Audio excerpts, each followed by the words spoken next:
Hello, everyone. Welcome to another vidcast. Hello. It's slightly strange. I mean, those of you who've been following this from a football perspective, we're recording before the first Arsenal game, so you'll be watching this after. So if we've lost 4-0 and I sound really happy, I didn't know we had lost 4-0. So let's. Can't believe he started it like this. Right. Well, I just had to get it out of the way because I know people are going to mention it. So let's get that out of the way. So today we've got Kelly McFarlane joining us, Customer Experience Director. Hello.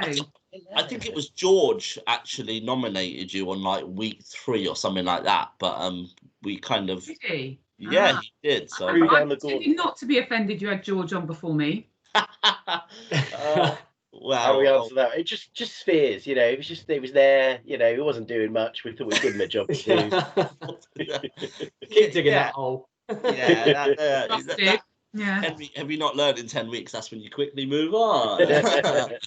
Just important to say, as we always say, we're not totally representing Thames Water views, but I think you know the rules by now. So yeah, Kelly, how's things going? How's the lockdown been?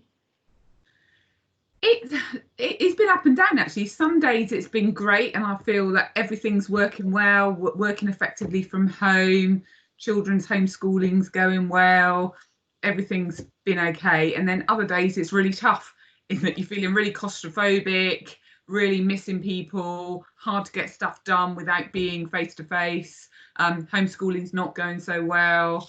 So yeah, I think the same for everyone. It's been a bit of a roller coaster, hasn't it? Definitely. I feel like it's everyone you speak to, I think it's oscillated, hasn't it? And yeah, we said this before, at different points in time, I think people reach the end of their tether or their low ebb.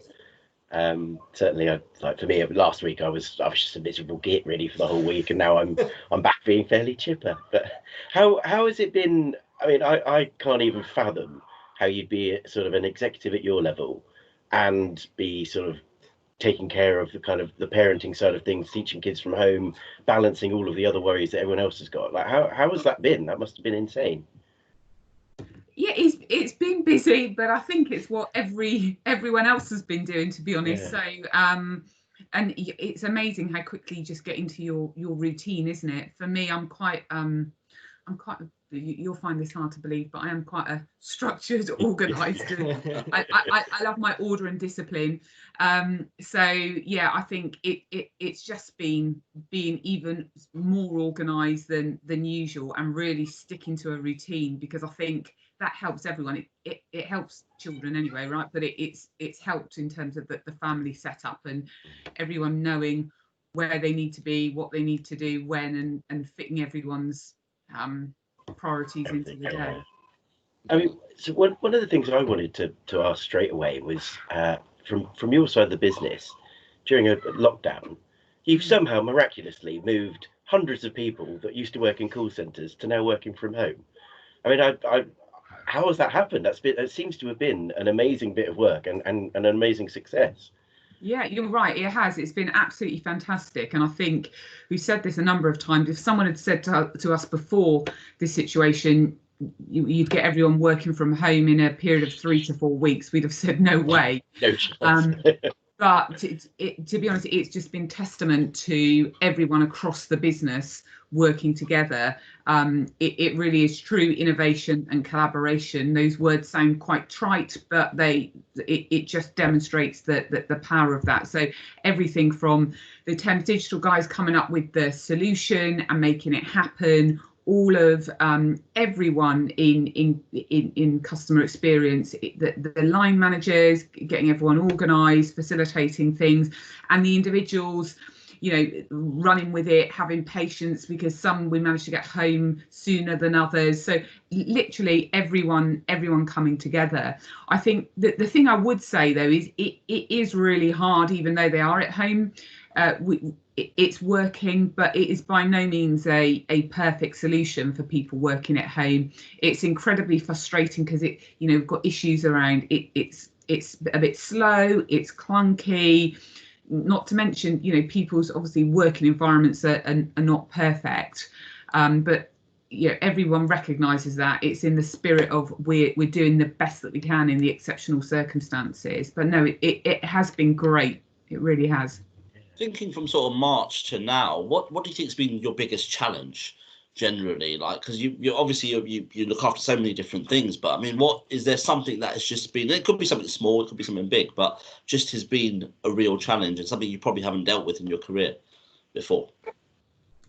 I think it has been that it's been literally getting everyone working from home, and the most important thing about that is making sure that everybody feels safe and supported.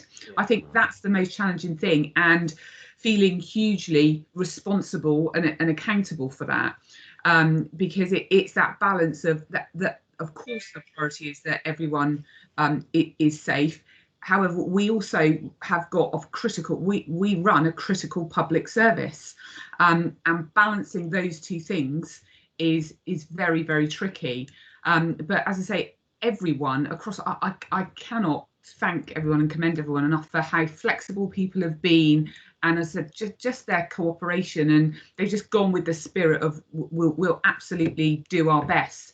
And the people that, like I said, the people that are working from home and working round stuff, doing a great job, really great job. We do have some good people in this business, don't we? We do. We do. Kelly, I was looking through sort of where you'd kind of worked before you joined Thames in 2017. So reel off a list of names, but Empower, Tiscali, Deloitte, BT, Openreach. I mean, just to pick up on what the guys are saying and to put this kind of period of time, I suppose, this weird period of time into some kind of context. Yeah. You're obviously, very experienced, done a lot of things in a lot of different places. Where does this kind of period since March kind of rank in terms of the challenges that you've kind of faced in your career? Is this sort of right at the top in terms of, the challenge and the pressure that you faced, or, where does it kind of balance out, I suppose? That's almost an actual interview question. I don't know what's happened. What are we doing? Well, very professional. I know, haven't we? That's the pressure, Miles. Sorry, I should put a tie on, shouldn't I? Miles. I actually sold this to Kelly as an informal Sorry. chat, Miles. Sorry. I've done some homework. This is not like me. I'm really sorry. We're trying to impress you, Ken. No, I think it is actually. I think the nearest thing is working for Openreach was hugely challenging again, in the sense that from a broad, everybody needs their broadband, and even more, no more than now, right? That's one of the things I thought, it could be worse. I could be at Openreach and nobody's broadband would be working, or their speeds wouldn't be good enough to support people working from home. But yeah, this has been really challenging. The other thing is that I have a non-executive role on an NHS trust. Oh wow! Where I'm a board member of an NHS trust, and so I started that in April. Oh, and wow. so that has been a huge learning curve anyway, with regard to the way that the NHS operates, but also just seeing some of the challenges there. And I think that's really helped keep things in perspective. So, for example, in Lisa Moran's area, in metering, billing and collections, we have very high volumes of work and very high cycle times post-spring, impacted, of course, by the productivity issues we've got with COVID, all of those things. So we have got seriously high volumes of work that the teams are working incredibly hard to crack through at the moment. However, when I look at the NHS, if you think about the backlogs of work that they've got, and every item on that backlog is an individual waiting for an operation, that is very, very challenging, and there are very limited levers available to be able to get through that work quickly, because there's only a certain amount of medical staff, the surgeons and doctors. It's the same surgeons and doctors that work in the NHS that work in the independent sector in the main. So there's only a limited pool of resource.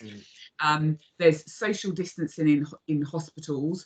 The theatre capacity is constrained by COVID. So you think, wow, look at some of the things that the NHS are having to deal with in this situation. So I think it helps to look at it in the round. That's a wonderful bit of timing, like to take that on in this space. That's sort of what learning from both sides. That's amazing. Is that something you'd always wanted to do? Sort of take on something like that? Yeah, I'm personally, I'm really passionate about the NHS, and of course, then COVID happens, and we're all passionate about the NHS, which is fantastic. But I started the process before Christmas, so yeah, it's something that I've always wanted to do. As I said, it's the NHS has provided brilliant support, and the trust that I work for in Bristol has provided brilliant support and still provides brilliant support to all of my family. It's the trust that I was born at. All of my family were born there. It supported us in many ways. So it's my way of giving back in a way. And I've actually been able to share loads of great practice from Thames with them, which has been really, really great actually to be able to do that. That's amazing. Yeah. Just so we talked about kind of moving contact centres and people working from home and stuff, and I think there's been debates kind of globally about kind of the future of kind of remote working and stuff. And I know we had the Yammer thing yesterday, and there was a question just which was random about which country would you work from if you as just a bit of a kind of a joke question. Experience wants to work in Italy, by the way. Yeah. Apart from me, I actually chose the CAF opposite the Arsenal Stadium. Of course you did. But I mean, what are your views generally? So not just thinking about Thames, thinking globally and stuff. How do you see the world kind of going in the next few years? Has this been a bit of a kind of a good case study for a lot of companies, do you think? Yeah, I think it has. It's another big question, Akil. I feel. Sorry, this is not what was promised, Kelly. I apologise for these other you give George all the lightweight, chatty questions about, hairdos and planks, and then I get these big. If I could find some kind of silly outfit to put on, Kelly, I would, just to lighten the mood here. Don't pretend you don't have one lying around. But no, seriously, I think it is going to be a reset, right, in so many different ways. But the working from home question, I think it's a really positive step forward. I think if you think about what we're just in our little microcosm of Thames, what we're seeing, as you would expect anywhere, some people it's working really well for, some people it doesn't work well for all sorts of reasons. But we are seeing it in a lot of cases, we're seeing reduced absenteeism. And I think some of that is because working from home affords people the flexibility that they need with their individual circumstances, that working from the office, particularly in roles like in my team in a contact centre environment where you have to be in your scheduled hours because we're relying on you, because we forecast that we're going to get a certain amount of customer contact that we need to be able to respond to, which does limit the amount of flexibility we can offer.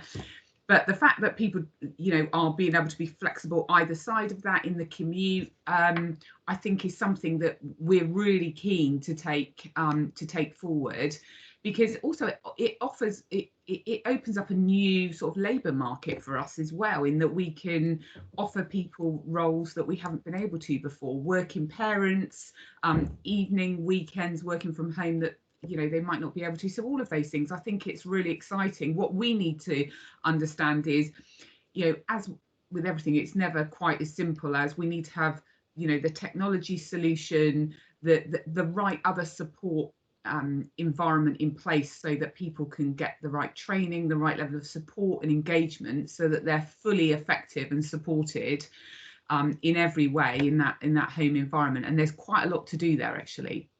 Yeah, Henry and Miles, I was going to ask you actually, because we talked about it a few weeks ago about kind of the whole working remotely and stuff. And I got to say, now I really miss the office. If you could sort of sell me kind of come back for 2 days during the crisis, but work from home 3 days, I'll take that, because I think we're all people's persons kind of thing. So it's like, how are you guys? Are you kind of at the same stage as me a little bit, like really missing people now? After you, Mr. Evans. Yeah, I am. I think I said that last week. Sort of the first 5 weeks or so, it was kind of okay, because it was just so sort of surreal, right? That we were doing a lot of this and and all the rest of it. And I mean, I would see you two certainly most days, right? And it's the kind of it probably was too much. Probably this is the natural reset that we all needed, I suppose. But it's the kind of sort of nonsense chat that we have, while we're getting a coffee or something, that I kind of miss. And obviously that's the one thing this doesn't replicate, right, is that kind of stuff. So I do miss that. And then, as you say, you know, from a work point of view, you know, one of the great things I enjoy and I obviously take great pride in is a lot of the work that we do, obviously with our local authorities, but also in Westminster. And this is probably however long we've been here now, sort of 3 or 4 months. You know, probably the longest period I've sort of spent, and I haven't been there at some point to do something. And in a kind of strange way, I kind of miss that too as well, which is a bit sad. But live in hope we get back there sooner rather than later, I suppose. Henry? No, I hate you all. I don't want to see you. I'm done with it. No, I am worried I'm getting a little bit institutionalized, actually, because I have settled to a sort of a working regime, which I quite enjoy. To your point, Kelly, it's sort of I am using that extra time that I've got in the day to do things that are a little bit better for me, you know, and jokes aside, like I've become a bit like feral. I bought 2 kayaks, a road bike, and I'm just about to buy a hammock for the garden. Like I'm settling into this lockdown kind of vibe. But no, I think I miss the social aspect of work. I think to your point, Miles, like for me, a lot of my work involves meeting stakeholders and sort of a lot of our public value stakeholders, I would say, and just can't do it. A lot of them are furloughed, and some of them we are having meetings with over Teams and Zoom and all the other sort of platforms. But for a lot of them, when it's starting something off, there's nothing quite like sort of looking in the whites of the eyes and going and doing a site tour to talk about the piece of work you want to do and stuff like that. So I do miss coming into the office. I miss the people, and I think I've always said, you know, I think Thames attracts, largely speaking, really lovely human beings. I sort of think like if you wanted to earn crazy money, you'd go be, you know, in banking somewhere. If you know, whatever it is, there's something about Thames, whether it's your passion for customer service or you're an environmentalist or an engineer or you just like problem solving, or, you know, I think it sort of seems to attract people that do buy into the, to our purpose, I suppose we should call it, our purpose and our vision of values. And so I miss the people. I think there's some really good people in our company that I do miss. Yeah, miss coming in. That's quite a nice segue to the next point about kind of during the pandemic and stuff. Obviously, we've all had a responsibility to help our customers, and things we've done, Kelly, and kind of vulnerability and trust funds and all that kind of stuff. You know, we've been posting about it on social weekly, so I'm quite kind of, I know what we've been doing. But I mean, all that kind of stuff, how important was it? And I guess how proud do you feel that we've done all that? Yeah, I mean, it has been so important, really, really important that you know, this has been very much on, again, something that's been on our agenda and that we've been focused on pre-COVID, so that actually we've got all the right levers in place to be able to ramp up some of the activity to support in this period. But I feel really proud about it. I think, to be honest, I feel equally proud about the stuff that people are doing on a day-to-day basis that doesn't get recognition normally. That is equally important, and I think that's been one of the positives of that comes out of COVID is people are valuing the roles that people do day in, day out, that we don't recognise always as being absolutely critical, whether you work for the NHS, whether you work in retail, whether you are one of our NSTs, one of our contact centre workers. It is, you know, it is critical.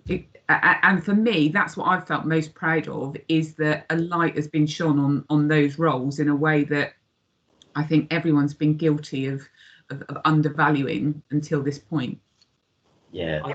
That key worker narrative certainly is something that I've noticed come through with kind of sort of senior level politicians, like you say, Kelly. I think that it kind of, a situation like this kind of really reinforces, you know, what society requires, you know, to deliver. Because obviously without us and the work that we do across London and the Thames Valley and other water companies as well, we'd have a very serious problem on our hands, would we not? So I think there's sort of a final point. On that though, Miles, actually, yeah. You know, I remember at the start, you know, when George started to go to kind of the Water UK stuff, yeah, he asked me about social sentiment and wanted a slide on it. And the first thing I said is, are you sure you want that? Because like our sentiment's not always great on social, just because of what we do. But what we found during March and April was it was just going like that it was that whole key worker thing. And actually people were really sort of appreciating us and liking us, and just it was amazing. And I really enjoyed my job then, because like it was actually nice to have conversations with people, not being, you know, seeing all the negativity. It was lovely. So I think it's just backs up your point about sort of politically it was the same. Yeah, I imagine people that are more interested as well, aren't they? Yeah, I mean, I was chatting to a customer the other day, was complaining about the supply and demand issues, and actually, because he had more time, I guess, in this situation, I started talking him through the treatment process, and I was able to explain how at Thames we have a whole army of people in our water and wastewater sites who are working round the clock, and particularly in the water treatment centres during this period, to make sure that we keep customers in supply. And it just had never crossed his mind. Absolutely had not crossed his mind. So I think, the benefit of time and people being able to reflect on that has been great. Yeah, it's really nice to hear you say that as well, Kelly, because I always think of all the briefs, really yours can be one of the most thankless, I think, in terms of that customer service bit. I never ring British Gas when I'm happy with their service, do I? And I think it's the same for us, generally speaking. You contact us when you've got a problem. Yeah. I hope you've enjoyed it as well, having a bit of that spotlight shone on us in a positive light. I mean, thinking more broadly. I mean, tomorrow we're recording this on Wednesday, but tomorrow is the first opportunity that everybody across the business will get to hear from our new CEO, from Sarah Bentley Kelly. And I wondered how you're feeling about having a new boss, and obviously being a woman and being at a very senior level within the organisation and within the industry. Kind of how you feel about a first CEO that's a female for Thames as well. Yeah, I think it's fantastic, and I'm really excited. I'm fortunate enough that I know Sarah anyway, because I know her from a number of other industry forums. So for me, the most exciting, I know just how customer and people focused Sarah is, and I think everyone will see that tomorrow. So it's going to be, I'm really looking forward to it and working with Sarah. Yeah, it's great, and it's fantastic that she's having the opportunity to speak to everyone before she joins. Awesome. I think George was saying something similar, wasn't he, about just kind of being really exciting. I think he had a few conversations with her as well and stuff like that. So certainly the bits I pick up, she seems, I think everyone's got very high hopes. I think it must have been odd working this long. I know you haven't been devoid of a boss because of Ian's guidance, but it's not been working in the standard way, has it? And how's that been over the last year or so? Yeah, I suppose we've got used to the new normal.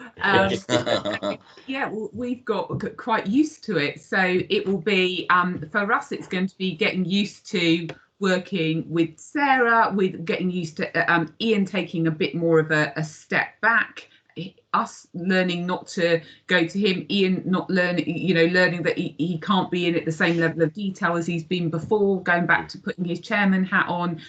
But no, I think it's actually been really refreshing, because we've been able to, I think, cut through a lot of stuff that we might have spent ages debating, because actually you look around and you say, do you know what, it's just us. We need to make this decision.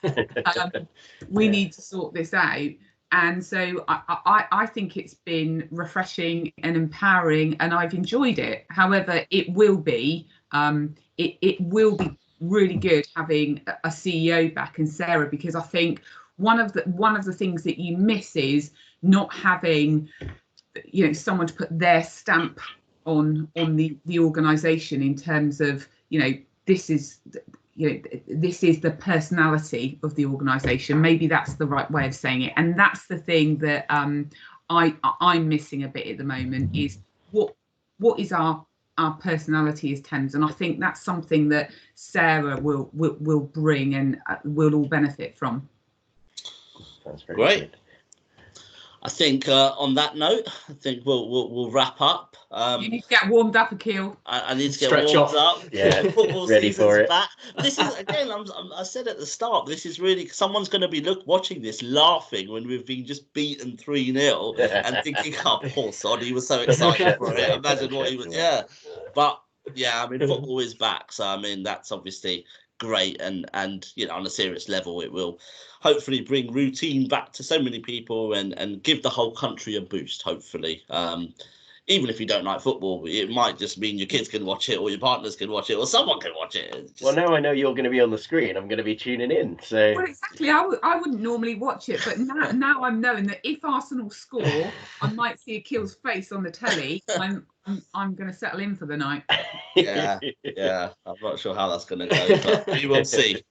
Right, guys. Thank you very much. And thank you so much, Kelly. Thanks, Kelly. Thanks, you, everyone. Kelly. Thanks for joining us. Cheers, bye.